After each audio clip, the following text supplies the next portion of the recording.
Sambutlah. A'udzubillahi minasyaitonirrajim. Bismillahirrahmanirrahim.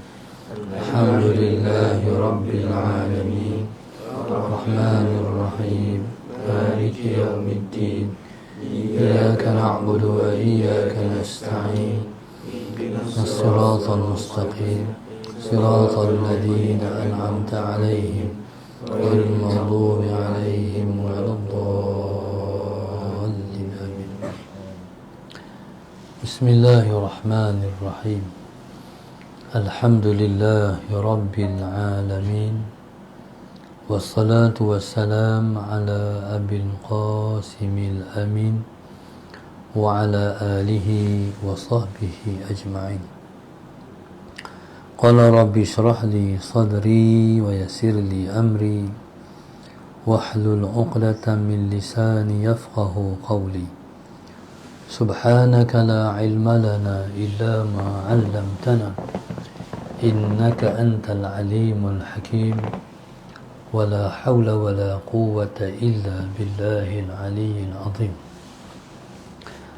اللهم صل وسلم وبارك على سيدنا محمد الفاتح لما أغلق والخاتم لما سبق ناصر الحق بالحق والهادي إلى صراطك المستقيم صلى الله عليه وعلى آله وصحبه حق قدره ومقداره العظيم.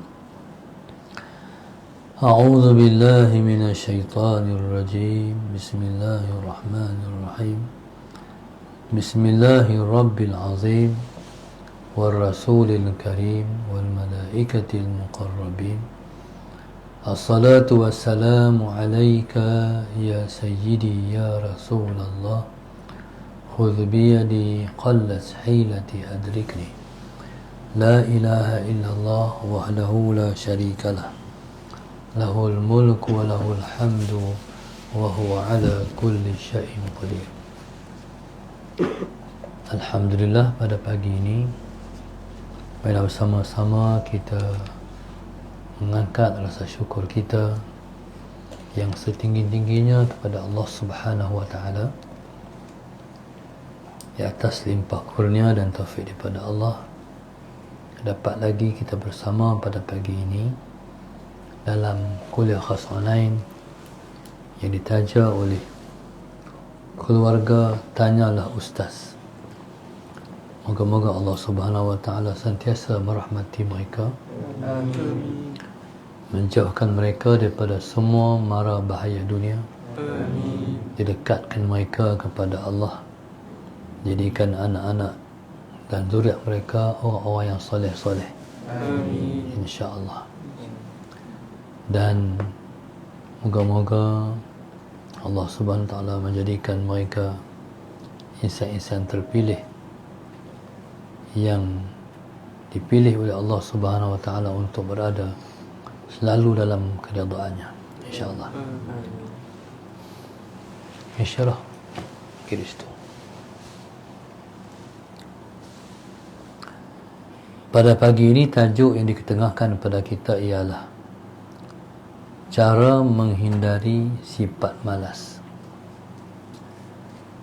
Sifat malas ialah merupakan satu sifat yang buruk yang Nabi kita SAW pun pernah mengajar kita untuk kita menjauhi sifat malas ni. Dalam doanya Rasulullah SAW, Nabi kita berdoa, Allahumma inni a'udzubika minal hammi wal hazan wa a'udzubika minal ajzi wal kasal wa a'udzubika minal jubni wal bukhl wa a'udzubika min ghalabatid daini wa qahri rijal. Yang pertama, Nabi SAW minta dijauhkan daripada ham dan juga hazan. Ham dan hazan maknanya sedih. Tapi ham menyedihi perkara yang akan datang. hazan, sedih perkara yang lepas. Yang kedua, Nabi kita minta dilindungkan daripada al-ajzi wal kasal, lemah dan malas. Yang ketiga, Nabi SAW minta dilindungkan daripada al-jubni. Jubun maknanya bacul ataupun pengecut. Yang seterusnya al-bukhl. Al-bukhli maknanya ialah kedekut. Seterusnya Nabi SAW minta dilindungkan daripada ghalabatid dain, hidup, Allahumma salli ala sayyidina Muhammad, dikambusi dengan hutang. Hidup diliputi dengan hutang. Wa qahri rijal, dan Allahumma salli ala sayyidina Muhammad, dipaksa oleh orang untuk menyelesaikan hutang. Muslimin dan muslimat yang dikasihi sekalian, malas ialah merupakan satu sifat yang sangat buruk. Nabiah ke depan. Malas ialah satu sifat yang tersangat buruk, yang tidak seharusnya sifat ini ada kepada seorang mukmin. Seorang mukmin sepatut dan selayaknya ialah seorang yang rajin. Kemak dengan doa ni ialah al-ajzi wal kasal. Minta dilindungkan daripada al-ajzi, lemah dan malas. Maknanya, sebelum seseorang itu malas, dia terlebih dulu ialah seseorang yang dirundung dengan lemah. Allahumma salli ala sayyidina Muhammad. Seorang yang beriman ialah seorang yang kuat. Tetapi bila mana dia mula lemah menjadikan dia tak larat. Tak larat itulah yang menimbulkan kemalasan. Tak larat ni ialah satu sifat, satu rasa dalam diri kita. Allahumma salli ala sayyidina Muhammad, iaitu rasa tidak bersemangat. Dalam bahasa kita sebut tak ada mood, tak ada semangat. Apa yang menimbulkan tak semangat tu? Di antaranya ialah kita banyak bercakap perkara yang sia-sia, cakap lara. Sebab itu dalam Quran Tuhan sebut qad aflahal mu'minun alladzina hum an salatihim khashi'un, dan dalam ayat disebut dengan wa anil lagwi mu'ridun.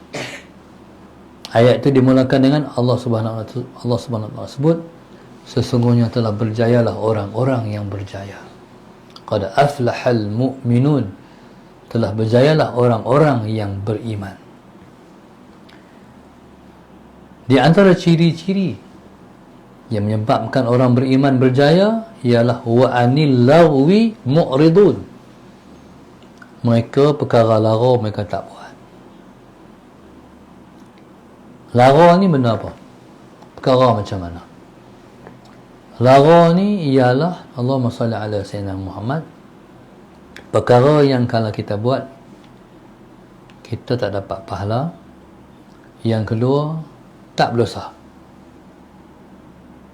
Dia bukan benda dosa, tapi dia benda sia-sia. Contohnya, seseorang tu main game PUBG, dia main game, dia berlawan dengan Nuh, orang di Amerika Syarikat. Jadi Allahumma salli ala sayyidina Muhammad, permainan ataupun main yang sejenis macam tu ialah membuang masa. Allahumma salli ala sayyidina Muhammad. Jadi apa saja jenis yang kita buang masa, kita sembang kosong. Jumpa 2-3 orang sembang. Kalau orang kampung bertandang ke rumah orang. Lepas insya sampai dalam pukul 10. Bila kawan-kawan sampai, dia kata kat isteri dah buat ayak. Isteri dia pun buat ayak 1 tekor. Jadi bersembang dalam sejam tu habis setekor lagi. Jadi sampailah ke pagi duduk bersembang kosong. Sembang kosong ni akan menyebabkan jiwa kita lemah, kita tak larat, menyebabkan kita tak bersemangat. Maka orang beriman, dia tak sembang kosong, dia sembang berisi. Bersembang ada manfaat, bersembang ada ilmu, bukan bersembang buang masa. Itu orang beriman. Kalau Allah hendak kita jadi baik, kita rasa resah bila mana kita duduk dalam majlis orang bersembang kosong, resah. Akhirnya kita kata minta maaf, saya nak bangkit dah. Sembang, kita pun pergi. Dia resah, dia tak boleh duduk majlis yang orang bersembang tak ada isi. Allahumma salli ala sayyidina Muhammad. Sembang kosong itu ialah sembang yang tidak ada isi. Allahumma salli ala sayyidina Muhammad. Contoh, sembang bab motor. Walaupun kita minat motor, minat tu tak salah, tapi bersembang maudhu' tu tak ada pahala. Allahumma salli ala sayyidina dan sebagainya lah. Maka dia akan mempengaruhi jiwa kita. Allahumma salli ala sayyidina Muhammad. Kadang-kadang cikgu-cikgu ataupun guru-guru yang mengajar di sekolah, satu hari dia kata, siapa-siapa hari ni tak semangat tau. Tak semangat tu tak ada mood. Masuk kelas tak macam biasa. Akhirnya dia kata semua pelajar buat kerja sendiri. Pasal dia tak ada semangat. Sebabnya mungkin cikgu tu bercakap kosong ataupun sembang lara. Allahumma salli ala sayyidina. Dia sangat mempengaruhi kita. Satu orang nak pergi kerja, hari ni malas nak pergi. Dia beritahu kat isteri dia, pasal apa tak tahu, tak semangat nak pergi kerja ni. Dia mungkin sembang kosong.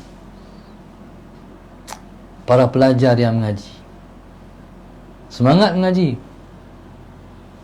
kadang-kadang rasa tak semangat nak pergi mengaji. Hai, pasal apa tak lemah ni? Sebab sembang kosong. Jadi jangan sembang kosong. Ini cara nak hindari sifat malas. Yang kedua, dalam hidup ni mesti kita kena ada satu amalan yang kita buat jadi amal soleh kita, yang kita tak tinggal amalan soleh tu. Allahumma salli ala sayyidina Muhammad. Contoh, kita selalu baca Quran. Masa kosong ambil Quran, masa kosong ambil Quran, masa kosong ambil Quran. Maknanya hidup ni kalau kosong, isi dengan amal soleh. Kalau tak ambil Quran, ambil tasbih. Astaghfirullahalazim, astaghfirullahalazim. Ataupun kita bersalawat, sallallahu ala sayyidina Muhammad. Jadi masa kosong jangan biarkan dia berlalu kosong. Masa kosong isikan dengan amal soleh. Bagi jadi amalan tu kita sayang. Kalau tak buat kita rasa rugi, maka terhambatlah sifat malas dari dalam diri kita. Yang seterusnya, jangan layan sifat malas. Dia kembang, lemah dan malas ni. Orang tua-tua, mereka tak suka duduk main-main depan ni, main depan ni. Orang tua-tua, mereka tak suka duduk rumah, mereka tak suka duduk saja. Orang tua-tua, mereka nak isi masa mereka tak mau masa mereka tak terisi. Mereka pergi kebun, mereka menarah rumput, tarah rumput. Jadi mereka bekerja. Jadi bekerja itu ialah untuk menafikan sifat malas yang duduk dalam diri kita. Dia jadikan rutin. Lepas sarapan, dia turun rumah, dia buat kerja. Apa kesan agak-agak kalau duduk rumah? Duduk macam PKP kan? Duduk tak ada kerja apa? Dia mengundang penyakit. Sebab tu bila mana kita ni duduk bergerak, ya sebenarnya kita sedang memberi keafiatan dan kesihatan buat diri kita. Semua ni kena bekerja. Bila mana kita duk ajak dia duk diam, jadi nanti dia akan lemah. Contoh macam aircon jugalah. Ni cerita orang-orang yang servis aircon. Aircon kereta ni buka sikit lah, 2. Lama-lama dia akan pisah dengan 2 tu ya. Dia tak kerti nak derai. Buka sampai 5 pun tak pergi kuat sebab dah biasa dengan 2. Lepas tu aircon ni kata orang bila buka tu baru derai tu, tekan auto terus. Aircon tu tahan. Begitulah kita pun. Semua kena bergerak. Kena aktif. Contoh, orang had mengajak di sekolah, duduk naik tangga tu bagus. Duduk tangga tu bagus. Allahumma salli ala Sayyidina Muhammad. Sebab dia melatih. Dia buat latihan kepada jantung kita. Dia bagi satu proses untuk menyihatkan badan kita. Okey, maknanya jangan duduk diam. Kita mesti bekerja. Dan kerja kita tu kita niat kerana Allah. Kalau kita niat kita buat tu kerana Allah, maka dia memiliki faedah yang sangat besar, iaitu dia memberi kesihatan kepada kita. Dan bila mana kita sihat, kita nak guna kesihatan ni nak buat ibadat. Kemarin satu orang main rumah, dia kata, Ustaz, saya dia main bertongkat. Dia kata, Allahumma salli ala Sayyidina Muhammad, saya ni stroke dah 21 tahun. Stroke dulu ni. Jadi duduk macam tu selama, ialah kesan daripada stroke 21 tahun yang lalu. Tapi orang ni, dia kata, saya syukur Ustaz, saya boleh pergi masjid. Maknanya kita ni sihat sebab kita nak pergi masjid. Sihat kita nak guna untuk Allah. Sihat kita nak guna nak berbuat amal yang soleh. Ada satu orang tu, dia ni saya jumpa, dia bertongkat. Tongkat ni hak bawah ketiak tu. Saya lama tak balik kampung, jadi bila balik jumpa dia dalam masjid, dia pakai tongkat. Dia kata, pasal apa?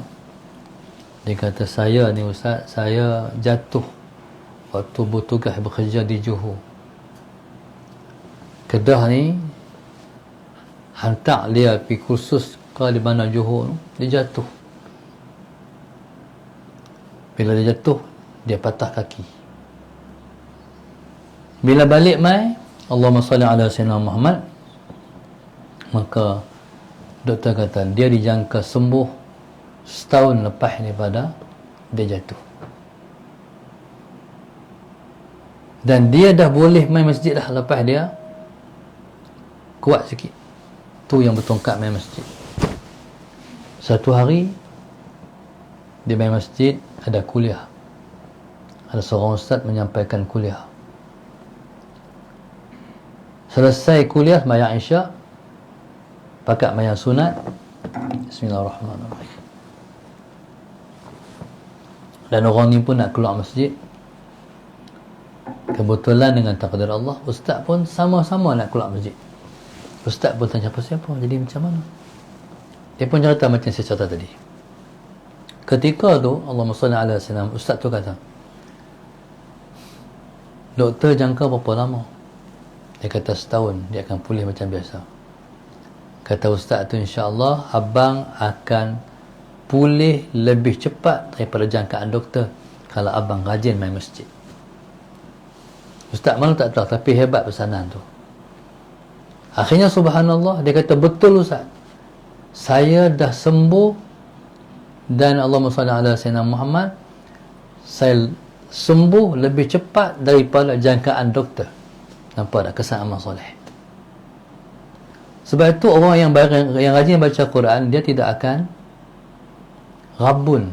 Dia boleh baca Quran sebab kesan amal soleh.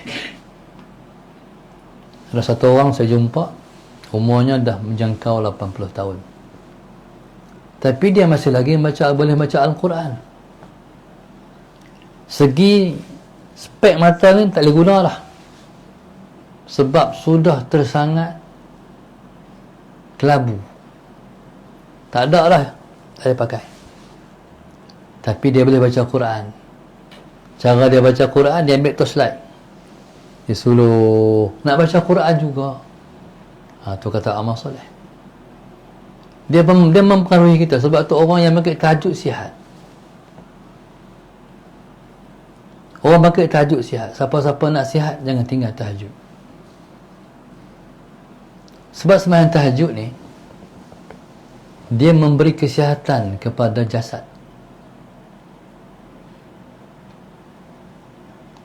Dan siapa-siapa pula yang nak sihat ruh dia, jangan tinggal pula sembahyang tasbih. Sebab tu tasbih ni kalau boleh buat hari-hari. Tapi beratlah nak buat tu. Sebab amal soleh nafsu malas buat. Orang yang boleh buat amal soleh ialah orang yang telah Allah mudahkan di mata hatinya untuk melakukan amal yang soleh. Allahumma salli ala sayyidina Muhammad. Kalau tak boleh buat hari-hari, buat seminggu sekali. Pergi masjid awal sikit hari Jumaat, main sunat tasbih. Tak boleh buat seminggu sekali, buat sebulan sekali. Tak boleh sebulan sekali, buat setahun sekali. Kalau setahun sekali pun tak boleh buat, baik mati orang lah. Takkan tak boleh buat setahun sekali. Nak bagi ni ruh kita sihat. Kadang-kadang orang tu jasad je sihat, ruh tak sihat, tu tak boleh buat amal soleh. Allahumma salli ala sayyidina. Malas nak buat amal soleh, nak buat malas ni, amal dunia pun malas nak buat, lagi-lagilah amal soleh. Pilah kerja, hai malas lah nak pergi. Nak pergi kerja, nak buat kerja dunia pun malas, lagi-lagilah amal akhirat, lagilah malas buat. Sebab itu Islam mengajak kita mesti bekerja, beramal-amal soleh sepanjang masa. Yang pertama, bangkit tidur. Bangkit tidur, Islam dah ajak lah. Alhamdulillahilladzi ahyana ba'dama amatana wa ilaihin nusyur. Segala puji bagi Allah yang telah menghidupkan kami selepas Dia matikan kami, dan kepada Dialah kita akan balik. Lepas tu pagi ini jangan biasa tak mandi. Biasakan mandi. Orang tua-tua pagi mesti mandi. Orang tua-tua tak pakai heater pun. Ayam sejuk tu mandi di telaga. Allahumma salli ala sayyidina Muhammad. Dan orang tua-tua juga ada cara. Mandi ni jangan bagi terkejut badan kena air. Dia kena sikit. daripada bawah, naik. Ni untuk memberi kesihatan pada badan. Badan kita panas, badan kita suam. Sebab itu orang yang jaga kesihatan mereka tak makan ais. Ais ni bahayanya tu, dia ada asid amonia. Cara pembuatan dia tu untuk menghasilkan dia menjadi seketul ais. Yang baik pada kita ialah ayak suam. Ayak suam. Kalau biasa minum yang panas bahaya juga. Nanti tak ada rasa. Rasa hilang ni. Dia boleh minum. Waktu jerang-jerang ayak tu, buat ayak tu boleh minum. Itu bahaya. Dia akan merosakkan sel-sel lidah. Rasa akan hilang. Jadi subhanallah, yang terbaik ayak suam. Ayak suam, ayak sejuk suam tu terbaik. Pasal badan kita suam. Bila badan kita suam, jadi kita minum ayak suam, sesuai lah. Allahumma salli ala sayyidina Muhammad. Tapi teringin juga nak minum ais, kan? Kata doktor, kalau nak minum ais, lepas tu minum ayak suam. Macam orang duk buat tu, makan nasi di kedai, sallallahu alaihi wasallam Muhammad, pesan ayak manis, tapi ayak suam dia pesan. Jadi maknanya tu Islam ajar. Lepas tu dah kita bersihkan diri, mandi, wudu, sembahyang tahajud. Lepas tu bersiap sembahyang subuh. Ni proses untuk menjadikan diri kita orang yang cergas. Sembahyang subuh jangan sembahyang di rumah, sembahyang di masjid. Kena berjalan pi.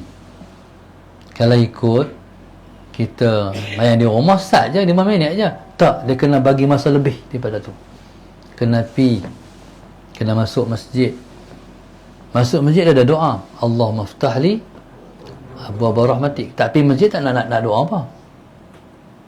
Jadi masuk masjid ada doa. Duduk dalam masjid ni dia memberi satu tenaga, aura. Di rumah tak ada aura tu. Masuk masjid dia ada aura masjid. Sebab masjid tempat orang buat amal soleh. Allahumma salli ala sayyidina Muhammad. Masuk masjid lain, masuk surau lain, lebih-lebih lagi masjid yang telah lama orang guna, berpuluh tahun orang dah sembahyang. Masjid tu lagilah auranya hebat, sekalipun kadang-kadang dia tak cantik sebab dia masjid lama, tapi kesannya sangat hebat. Okey, habis selesai sembahyang, lagi-lagi kalau boleh duduk dalam masjid dan suasana yang baik, bersambungan, tunggu sampai matahari naik, sembahyang sunat isyraq dan sembahyang sunat duha, baru balik. Macam mana rasa agak-agak. Ni cerita ni kalau orang yang kerja, dia tak boleh buat lagi sebab dia kena pergi kerja. Tapi orang yang dah boleh buat, orang pencen, ataupun tak usah kata pencen lah, hari Jumaat dan Sabtu untuk orang belah utara, belah negeri selatan ataupun tengah, Sabtu dan Ahad. Orang Kedah lah, hari Jumaat tak pergi kerja. Kadang-kadang lepas daripada main subuh ada kuliah, tunggu lagi pula sampai matahari naik, main sunat duha baru balik. Balik tu berhenti, barulah berhenti beli nasi lemak ataupun berhenti beli roti canai. Lepas tu sampai rumah rasa macam mana? Lain rasa dia. Seronok tak tahu nak cerita, lapang tak tahu nak abang. Assalamualaikum. Waalaikumsalam. Dalam rumah bunyi, mai sarapan tu berbeza. Sebab kita dah mulakan kehidupan dengan satu proses yang sangat baik. Jadi betullah sepanjang hari, bila masuk waktu duha, sembahyang duha. Bila masuk waktu zuhur, sembahyang zuhur. Yang zuhur tu jangan sembahyang zuhur semata-mata, sunat zuhur tu sebelum dan selepas. Asar pun sama juga, sebelum betul sembahyang asar. Jadi proses kita sampailah subhanallah, lepas Zuhur kita balik, lepas asar kita balik daripada rumah. Lepas daripada kita dah sembahyang asar, balik rumah. Balik rumah ni dia dah makan petang. Ni hak untuk jasad. Hak untuk jasad. Makan kerupuk lekor ke dan sebagainya, buat cucuk udang ke dan sebagainya. Lepas tu bukan lama pun asar dengan maghrib, dah siap nak pergi masjid pula. Sampailah pergi masjid, duduk di masjid sampai balik lepas Isyak. Lepas Isyak tu apa pun tak mau buat dah. Kalau nak makan pun makan sikit-sikit, nak tidur lah. Pukul 10, 10.30 nak tidur lah. Jadi bila tidur awal tu sangat baik. Kata Nabi kita SAW melarang tidur lewat. Apa hukum sembang lepas Isyak? Makruh. Sembang lepas Isyak tu hukumnya makruh. Maknanya Islam tak suka.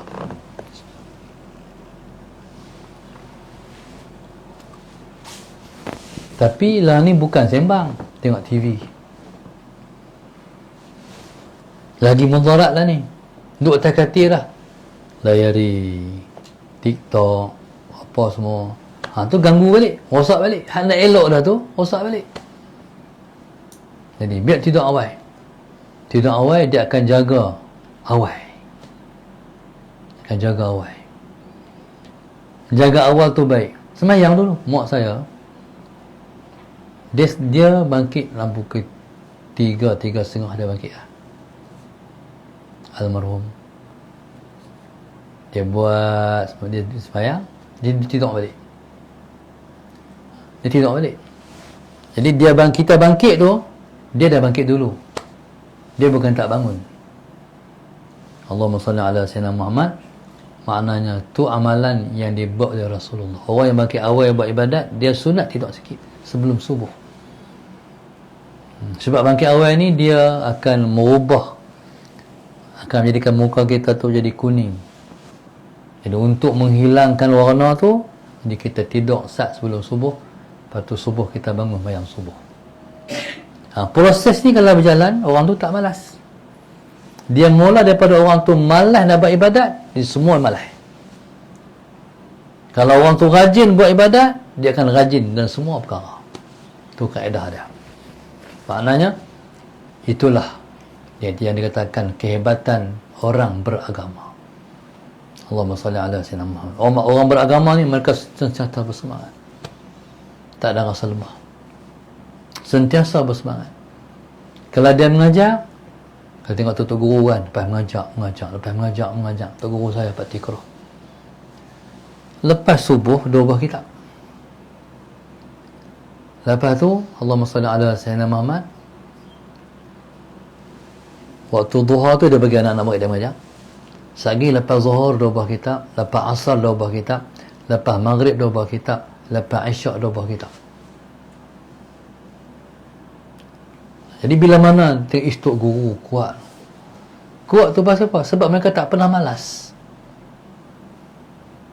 Allahumma salli ala sayyidina Muhammad.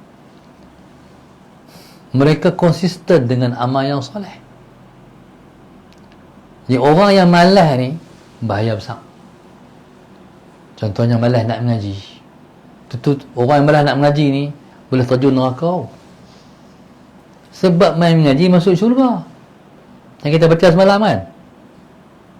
Mana-mana orang yang menjalani jalan nak pergi mengaji, sahhalallahu lahu tariqat ila jannah. Tiba-tiba malas nak pergi, berarti Tuhan akan susahkan dia nak masuk syurga. Jadi kalau timbul rasa malas, kena astaghfirullahalazim. Mengaji ni kita tak boleh main mengaji, tak boleh hadir pengajian kalau Allah tak jemput. Ini malia Allah ni. Allahumma salli ala sayyidina Muhammad. Kalau Allah tak jemput, tak boleh main. Tu Allah tak mau. Kita ni kalau Allah tak mau, kita kena sedih. Tuhan tak mau kat aku, Tuhan tak mau kat kita. Kalau boleh main, alhamdulillah, syukur pilihan Allah. Allah pilih kita. Subhanallah. Jadi kalau timbul rasa malas, kena koreksi diri, kena muhasabah. Mesti ada tak betul kita dengan Allah. Ada masalah lah tu dengan Tuhan. Maknanya kalau kita faham, Kita ni bukan buat maksiat pun, buat benda yang lara je dah mempengaruhi jiwa. Macam mana kita buat maksiat? Mata tengok maksiat, telinga dengar maksiat. Macam mana kita nak buat taat? Tak boleh buat taat.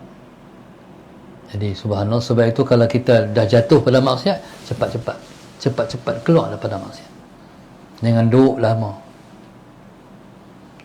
Kalau tempoh ada 6 jam, lepas buat maksiat tu, tempoh 6 jam tu sebelum malaikat hak belah kiri tulis, kita kata dah astaghfirullahalazim, dia tak tulis. Anak tulis tu dia tak tulis. Ini untuk cover diri daripada jadi orang yang jauh daripada amal soleh. Ya subhanallah, sallallahu sayyidina Muhammad. Kemudian minta Allah subhanahu wa ta'ala bagi pada kita taufik dan hidayah. Ini penutup yang paling penting sekali. Minta Allah subhanahu wa ta'ala bagi kepada kita taufik dan hidayah. Kalau saya minta Allah Tuhanku, limpahkanlah kepada aku taufik dan hidayah. Limpah ni faham apa? Limpah makna sampai melimpah-limpah. Kalau melimpah, orang lain boleh tumpang sama. Taufik dan hidayah kita. Ada setengah orang dapat hidayah seorang-seorang. Tapi ada orang yang taufik dan hidayahnya orang boleh tumpang. Jadi itulah yang dikatakan orang yang beriman. Orang beriman itu sifatnya ialah nafi'un li ghairihi, berguna untuk orang lain. Kata guru saya, kalau lempak tengah laut jadi pulau, lempak di darat jadi titi. Kalau orang tak baik, lempak tengah laut jadi naga, lempak di dalam sungai jadi buaya. Jadi kita jadi orang yang bermanfaat untuk orang lain. Jadi saya ingat cakap tu dulu, insya-Allah. Mudah-mudahan guna untuk sama-sama kita melayari kehidupan ini dan mendapat kasih sayang daripada Allah Subhanahu wa taala, insya-Allah. Terima kasih kepada keluarga Tanyalah Ustaz. Moga-moga Allah sentiasa merahmati mereka, memberkati mereka, masukkan mereka dalam golongan hamba-hamba yang diridainya, dan dimurahkan rezeki di dunia, dimudahkan urusan di dunia akhirat, dan dimatikan dalam husnul khatimah. Amin ya rabbal alamin. Wallahu subhanahu wa ta'ala a'lam. Allahumma salli ala sayyidina Muhammad. Kita kuliah asar tak ada, kita bawa ke kuliah maghrib, insya-Allah. Wallahu subhanahu wa ta'ala a'lam. Al-Fatihah. A'udzu billahi minasyaitonir rajim. Bismillahirrahmanirrahim. Alhamdulillahirabbil alamin. Arrahmanirrahim. Maliki yaumiddin. Iyyaka na'budu wa iyyaka nasta'in. Ihdinas siratal mustaqim. Siratal ladzina an'amta 'alaihim ghairil maghdubi 'alaihim waladdallin. Allahumma nawwir qulubana hidayatin. Allahumma nawwir qulubana hidayatin. Kama nawatal arda bi nuri syamsika abadan abada bi rahmatika ya arhamar. ربنا آتنا في الدنيا حسنة وفي الآخرة حسنة وقنا عذاب النار. صلى الله عليه وسلم. الحمد لله رب العالمين. سبحانك اللهم وبحمدك. بسم الله الرحمن الرحيم. والعصر إن الإنسان لفي خسر الذين آمنوا وعملوا الصالحات